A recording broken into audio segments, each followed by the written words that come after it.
We've been reading and seeing, ladies and gentlemen, an awful lot of issues about higher education, the need for it, what it's doing, how it's changing. So today we're going to take a look at that. How is higher education adjusting with the times?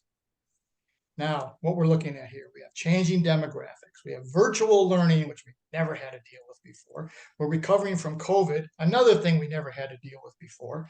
And they've all been and continue to be challenges facing all the higher education professionals. Now, these are the people who are going to prepare the leaders of the next generation. As if these issues aren't enough, then there's constant budget issues, state and federal mandates, and now we have an election year where rhetoric is often negative about and toward education, and this has to stop. So rather than listening to sound bites and listening to little news clips, we decided we're going to go directly to higher education professionals. We're going to hear their stories, their challenges, and their needs. My guest today is Juli Dunn. Now, Juli is a senior associate dean of students at Whitman College in Walla Walla, Washington. If you've never been there, it is a great little place up in the state of Washington. Juli's seen it all. 31 years at Whitman, 16 years as a faculty member before moving into student life. She's experienced everything you can possibly expect and see. Juli, welcome to Life Altering Events. Thank you so much, Frank. Appreciate it. It's a pleasure. Thank you. Juli and I spoke earlier, and I want her to share some of her background. What was some of your background? How did you get to where you are here? Yeah, sure. This was my gig at Whitman was my first job out of grad school. In full disclosure, I don't think anybody at Whitman would be surprised to us.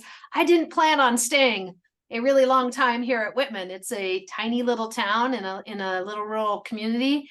I did not foresee that I would be not only starting my career, but likely at some point retiring from the same institution. I think that's somewhat unusual nowadays. Yes. When people find out I've been here this long, that is not what is currently happening in higher ed. I think people are moving far more often than I obviously have.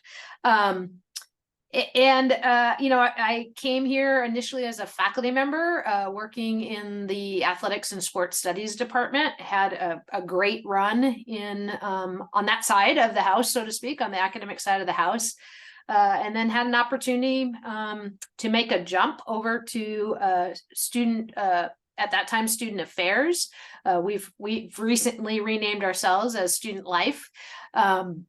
And I've done actually quite a few things within student affairs, student life. I've served as the director of the Academic Resource Center, and most recently as the senior associate dean.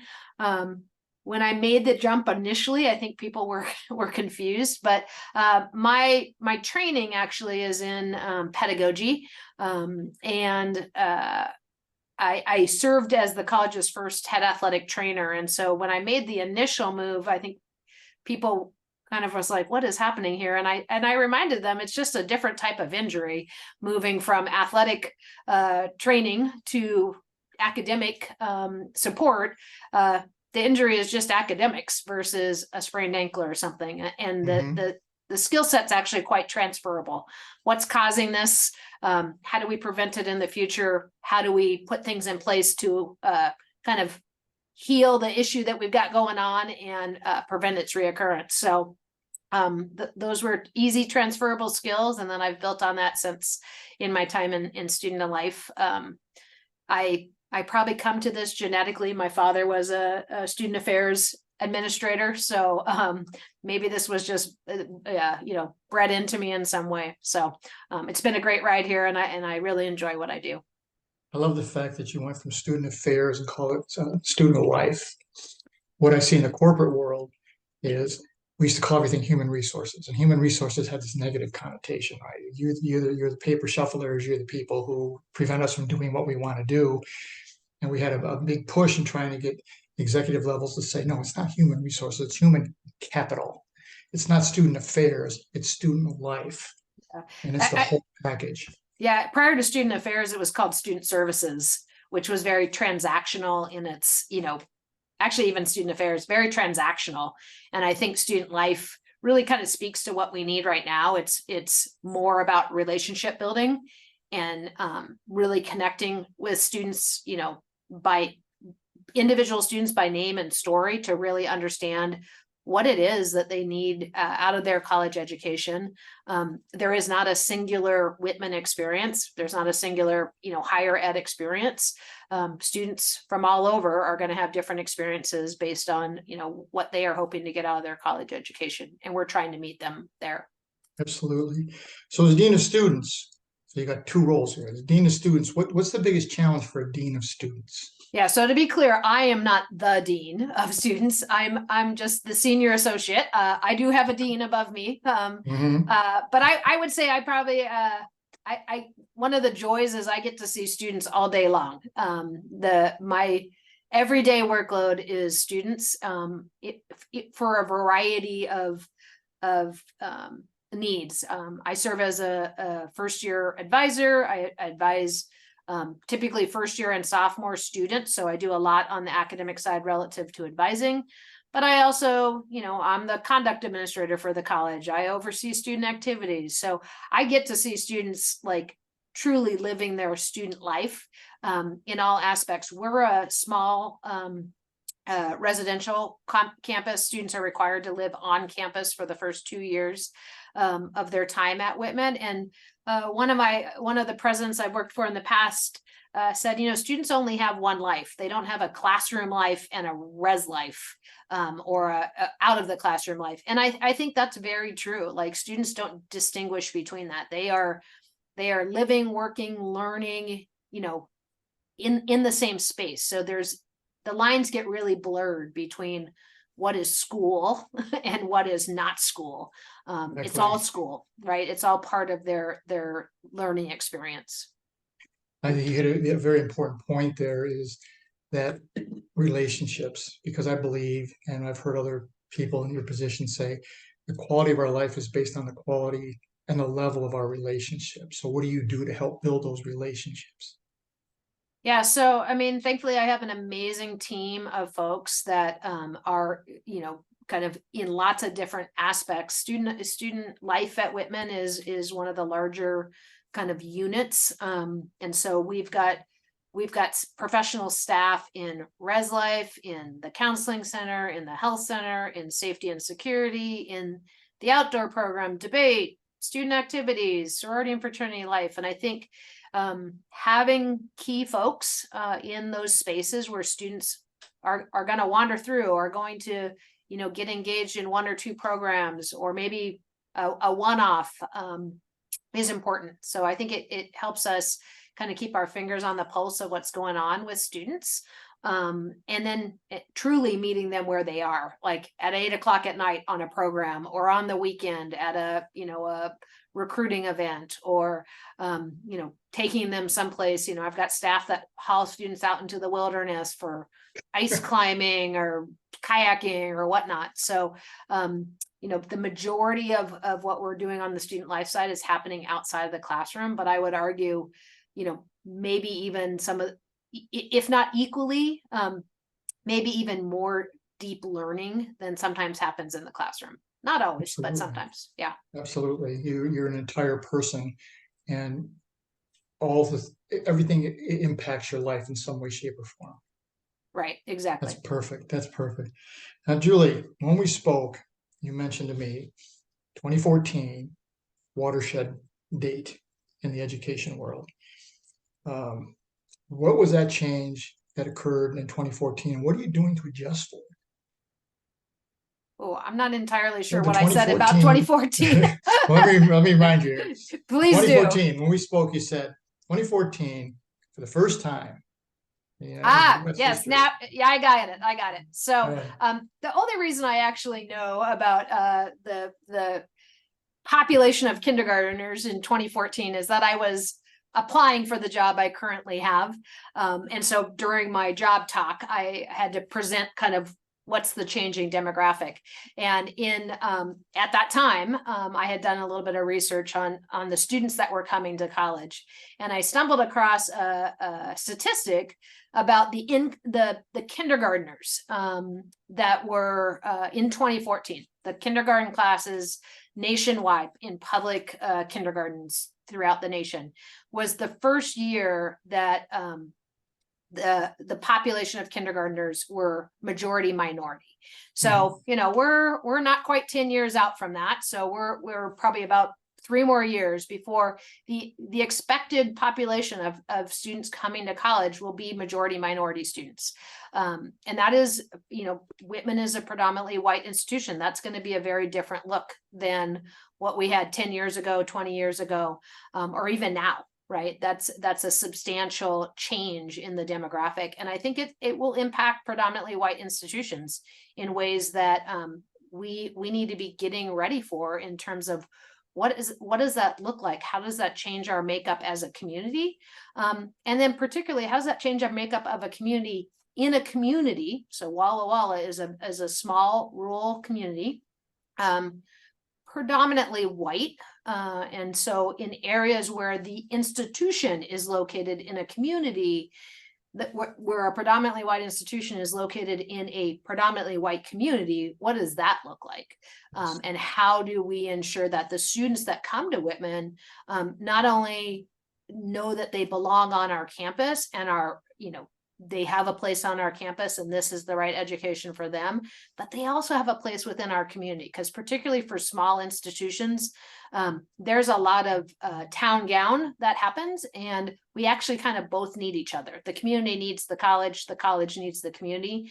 And so, we want our students to be off campus, having experiences in which they also feel like they belong and they're welcome, and not feel like they have to stay kind of in an isolated bubble on campus for that. It's excellent idea. One of the things I've heard from other smaller liberal arts schools people is they said the tendency at our school is legacy. People, their parents went here, their grandparents went here. It's sort of an ongoing, continuing thing. Now we're getting first generation students coming in. They have no clue what to expect, nor do their family or their parents. So what kind of an adjustment does that mean? Does it mean working with the parents also? Yeah, absolutely. Whitman certainly has experienced that this last year.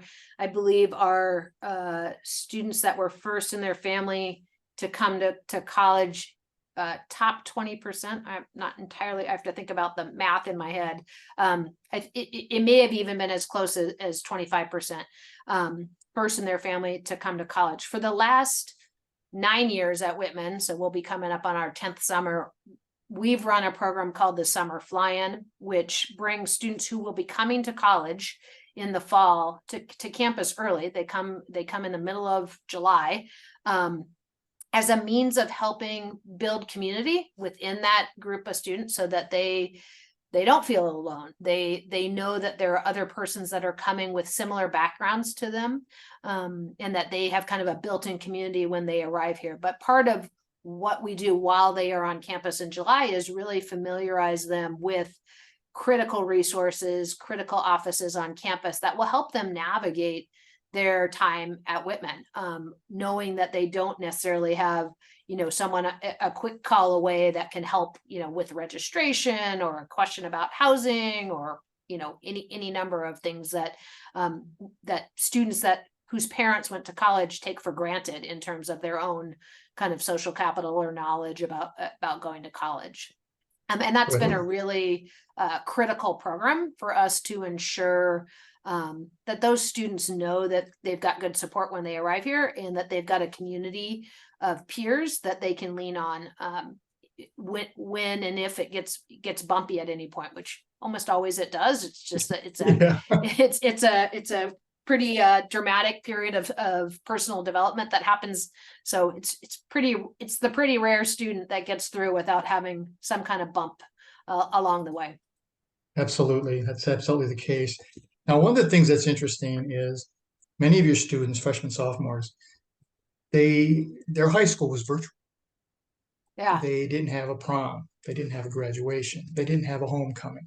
They didn't have a lot of the things that help you develop as a young person. What impact is that having? How are you having to adjust for the social, the loss of social skills? Absolutely. The number of times I've heard from my colleagues, both on campus and at other institutions, about programming for students to learn how to make friends is like, what is this, right? I think we are seeing not only at our institution or other institutions, but just generally in society, we're seeing, and I think there was actually a report from the out of the White House in terms of health and wellness about the epidemic of loneliness that has kind of come into being here since the pandemic or during the pandemic, or maybe to light in the midst of the pandemic. We are definitely working on, we are an in-person institution, so we don't offer not a single course online. And so we're dealing with students that may have had their entire high school that way. And so how do you navigate conflict with a roommate? How do you navigate, how do I talk to my faculty member in person during their office hours? And so we've spent a lot of time in those areas. Particularly our Res Life team has done an amazing job of figuring out kind of how to backfill some of those social skills that we would hope students developed. On my end, where we see it probably most pronounced is in student clubs and organizations. There's just a void of leadership.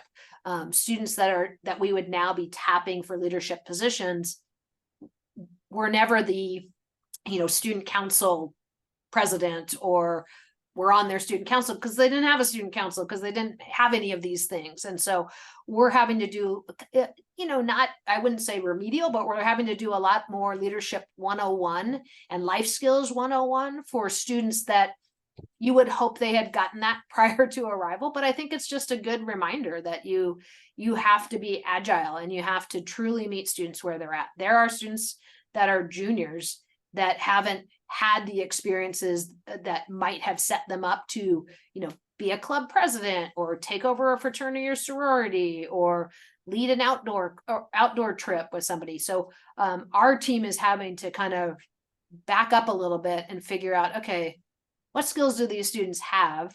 What skills do they need? And how do we make sure that they're having those experiences, even though it might seem to us to be a little bit later in their time at Whitman, to ensure that they, leave Whitman with the life skills and leadership skills we, hope to instill with them.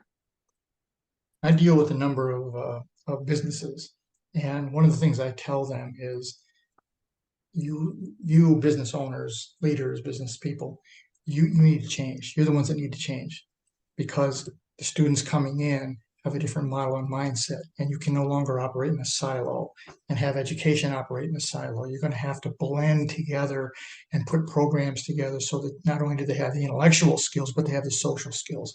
Are you seeing that happening? Definitely. Yeah, definitely. And how, it's this interesting, we've been having questions recently on campus about kind of the community, and how the community is navigating conflict in particular. And as we think about conflict on the other side of the world, how are we creating space for that? And what I realized that we're creating space one student at a time. I'm being very deliberate in the questions that I ask my advisees when they come in. I'm very specifically asking, how are you doing navigating the conflict on the other side of the world? What does that mean for you? And I think, how we think of spaces, I think we've thought of them in large groups of students in large spaces. And really what I think we need to probably be thinking is small spaces, student by student, because what I need and what you need and what my colleagues need and what individual students need are going to be different. And so being very intentional about asking students what they need and how to help them kind of figure that out, I think has to just be part of our new normal. Absolutely. It's something where and they're seeing this in the professional business side also, is how does it impact this particular individual? You need to know more about the person.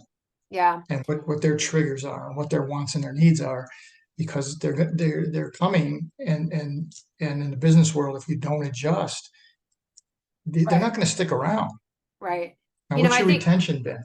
Yeah, our retention, we certainly took a pretty significant dip at in 2020 in particular. We're seeing a rebound, both of our first year retention and our sophomore retention. If we can get them to the junior year, they are likely going to stick it through and graduate from Whitman. But both our first year retention numbers and our sophomore retention numbers dipped pretty significantly during the pandemic. And they are kind of climbing back up towards high 80s, low 90s. So we actually have a strong retention rate, and we're returning back to that. I do think, though, you can't just look at the retention number, because there are students that I know that are barely surviving.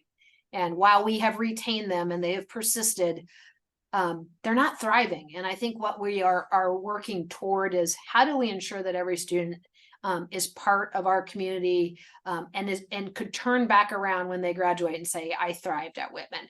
So really looking at the quality of their experience behind the retention numbers versus just, we retained X number of students. And to get there, I think you have to know each student by name and story. Like it has to be more than just a transactional relationship, to ensure that, like, them, or at least an adult on our campus knows them well enough by name and story.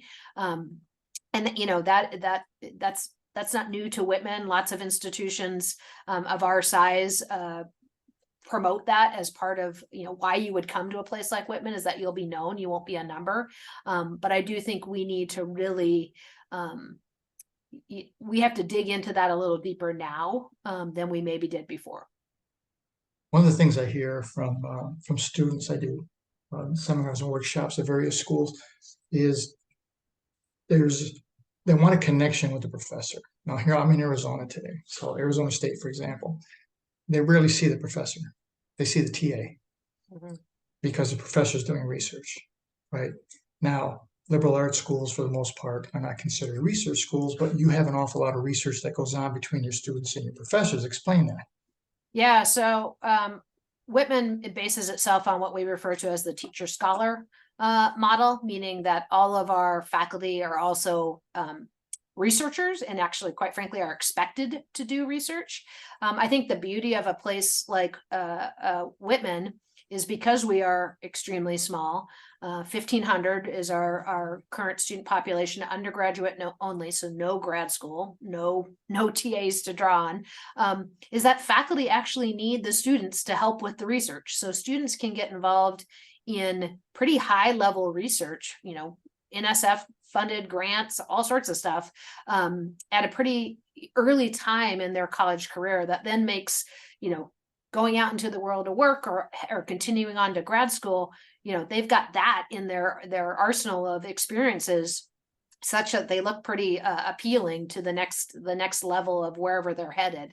So it's every summer we've got a good chunk of our students stay on campus to help faculty with their research, and then year round we've got all the STEM labs are open. Many social sciences have lab systems that are open, and our students are helping support the faculty in that, and often are co-authors in their research. So it's a great opportunity for students, for sure. I love that. I love that idea. Is one of the things I'm seeing as I'm talking to some liberal arts schools is the students is better prepared to go into the workforce and contribute, as opposed to some of the other schools where the student comes in and they want to write the corporate business plan. Okay, well, someone's already done that. Okay, we need you to do this. Is that what your focus is? Let's get you into a position where you can contribute right now. Yeah, I mean, I think we're giving those students the hands-on experience. They are contributing right now, right? Like, they are learning kind of those structures. And I think that speaks a little bit to, the soft skills that employers are seeking in college graduates. Students at Whitman have the opportunity to develop those. They have the opportunity to develop those in class. They have the opportunity to develop those in internships or research opportunities. Each student at Whitman is paired with a career coach when they start. And so there's someone following alongside them.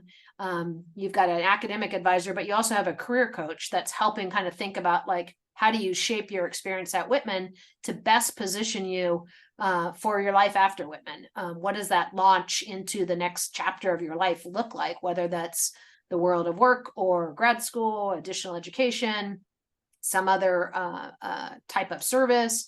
You know, we've realized that the co-curricular transcript is equally important, and how do we help students balance the experiences they have outside of the classroom with those that they have inside of the classroom, and how do they narrate that? And I think that's really important. How do they talk about the things that the decisions they made or the activities they were involved in as a way to amplify themselves as kind of a good candidate for whatever comes next? I love that, because transitioning is a big deal. I'm a Vietnam veteran. Veterans have a great deal of trouble transitioning. They can't say what they learned and trained, what they were taught, how it applies. And I love that you're doing that with this career counseling opportunity. Hey, this is how this works in the real world. This is how this works in the business sector. Wow, I'm really impressed, Juli. This is amazing. So all these years, 31 years at Whitman, what are you most proud of? Oh, hands down, I am most proud of the summer fly-in program. It is a program that I've been involved in. It's that program that I spoke about a little bit earlier for building community within our first gen and working class students.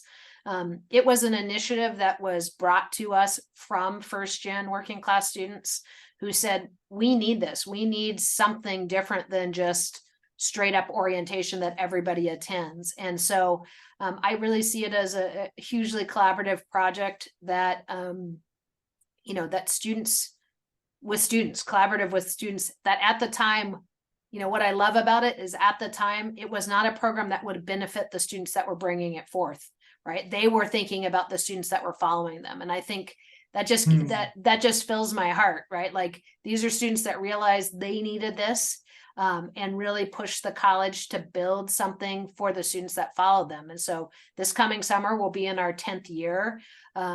Last year we had the largest number of students attend. So 80 students attended the summer fly-in in 2 different cohorts. You know, we're planning to build out a 3rd cohort next year. There's something magical that happened. You know, the students are here for 3 days, 3 full days. So 72 hours. And there is something magical that happens. These are students that, for the most part, did not know each other prior to stepping foot on campus. They share in common a background. So they either are the first in their family to come to college, or they are Pell eligible, or they are Pell eligible students. So that's what they know about each other. You know, I am typically a airport shuttle driver, so I pick them up at the airport, and you know, that pickup at the airport is about as awkward and uncomfortable as you can imagine. You know, they're super quiet, they barely talk to each other, and then 72 hours later, I drive the shuttle back to the airport, and you would have guessed that these people had been friends their entire life. There is something magical that happens in that moment of sharing vulnerability with a complete stranger that I think is amazing. And what we've found of the students that have participated in the summer fly-in is that they actually become the leaders on our campus. So they are overrepresented in all positions of leadership on our campus. So 4 of the last 5 student body presidents have come through our summer fly-in alumni. RAs, RDs, all summer fly-in students are overrepresented in all of these positions of leadership. So it's not a very secret leadership development program, but I like to refer to it as the secret, not so secret leadership development program. So hands down, easily a top 1 for me in terms of professional experiences. And that's truly amazing. One of the things that I'm a first generation student many years ago. And the big fear is I'm alone. Nobody can relate to what I'm doing. And when you bring them together and the barriers start to break down, you're not alone. Yeah. They have the same fear you do. Yep. Maybe different little spin on it, but it's the same. Am I going to be accepted? Am I going to be listened to? Am I going to matter? That's Yeah. outstanding. Well, Julie, we're just about out of time. What last thoughts you want to leave with the audience around the world? I think one of maybe it's the lesson that I've learned through the pandemic, is that there's not an expiration date for students to get their college degree. And I think we need to recognize that, the 4 years, 8 semesters, 12 quarters may not be the model that works for all students anymore. I think it was a traditional model that we inherited and just kept replicating because it seemed like it was the right thing to do. But I think if we learned nothing in the pandemic, that we learned that students might need to stop out for a short period of time to experience other things or address mental health issues that have arisen. And so I think being willing to help a student know that they've got flexibility within that and not try to, squish them into a particular framework that we have used for years and years and years, decades, centuries, it seems like, and be willing to be flexible in our thinking about how to support those students. I think at the end is how we get students across the finish line, across the graduation stage, and on to the next chapter of their life. And so just not relying on old frameworks for our new students. I love that. I love that. Well, as I said, ladies and gentlemen, we're just about out of time. I want to thank Juli Dunn again for sharing the flexibility and the adaptability that's required, not just in education, but in all aspects of life. But it starts because she's developing the leaders of the future leaders. Now, you can see this podcast you can see this on my podcast, which is called Life Altering Events, on my YouTube channel, which is also called Frank Zakari, on Parade Deck. And I'll also be sending links to Juli, and she'll post them everywhere she posts things, and it'll be all over wherever Whitman puts information. Now, let me leave you with this. None of us are in this alone. And the secret to walking on water is to know where the rocks are. And today, Juli showed you where many of those rocks are. Join me next week. We'll get into another life altering again. Juli, again, thank you so much. Thanks so much, Frank. Have a great day. You too.